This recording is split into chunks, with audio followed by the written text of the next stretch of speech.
never quite obscuring the inscription, never quite disappearing. I leaned forward, elbows on my knees, and sighed. "We need to talk, Dan," I said. "I know you were trying to tell me something. I think you still are.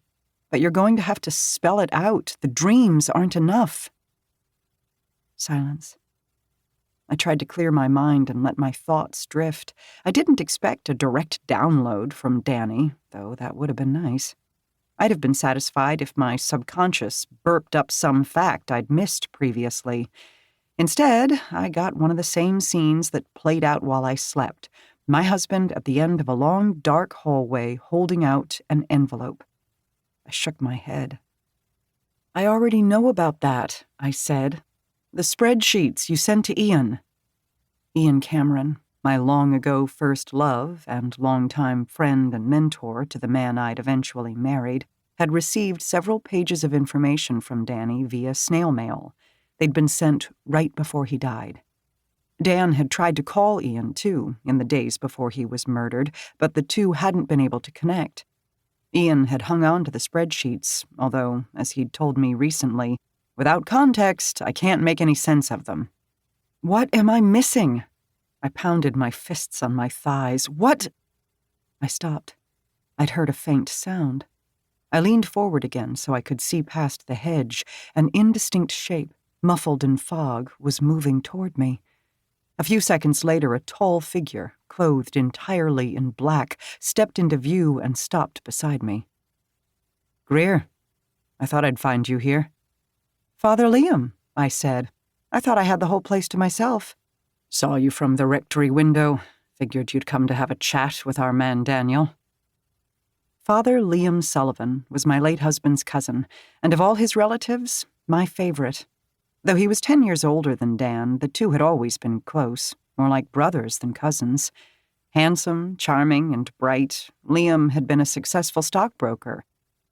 At the age of 30, he had come to Sunday dinner at his parents' and announced that, after much reflection, he had joined the Society of Jesus and was going to become a priest. The entire family, with 2 exceptions, was stunned. Liam's grandmother, in spite of having always considered Jesuits a bit too free-thinking for her taste, was thrilled to have a member of the clergy in the family and said she always knew Liam would find his way someday. Danny hadn't been surprised either. "It always felt like Liam was looking for something, and then once he went to seminary, it didn't feel like that anymore," he'd told me. Father Liam had officiated our wedding and Dan's funeral. I liked him. And I trusted him. "I have, though the conversation's been a bit one-sided," I said. I slid sideways on the small bench. He perched on the end of it. We both sat and studied the headstone. After a moment, Father Liam sighed, pulled out a packet of cigarettes, and lit up. I raised an eyebrow. "Thought you'd quit," I said. "I have, when I'm where anyone can see me," he said, blowing out a stream of smoke. "Parishioners, at least. Your family." I said, but before I could make a point about splitting hairs, he started to speak. "I've spoken to the prison chaplain out there where they've put the man the cops said killed Dan." "Pete Perry," I said. "And?"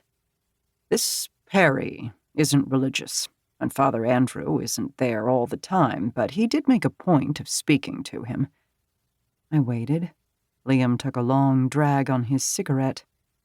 "Well," he said, "Andrew said Perry seemed happy to have someone to talk to about the whole thing, someone who would hear him out. He admits he broke in, says he was paid to, and to look for certain things, and that Dan came home unexpectedly, and so he hit him. He swears he left Dan alive, but unconscious." "That's what he told me," I said. "And he was an amateur boxer, so I think he would know if he hit Dan hard enough to kill him." "He still boxes," Liam said. "And according to Andrew, he's still pretty good." "I don't know, Greer. I admit, I thought you were reaching with this, just not able to let go. But Andrew's been doing this a long time, ministering to the incarcerated. He thinks the man's telling the truth." Thank you.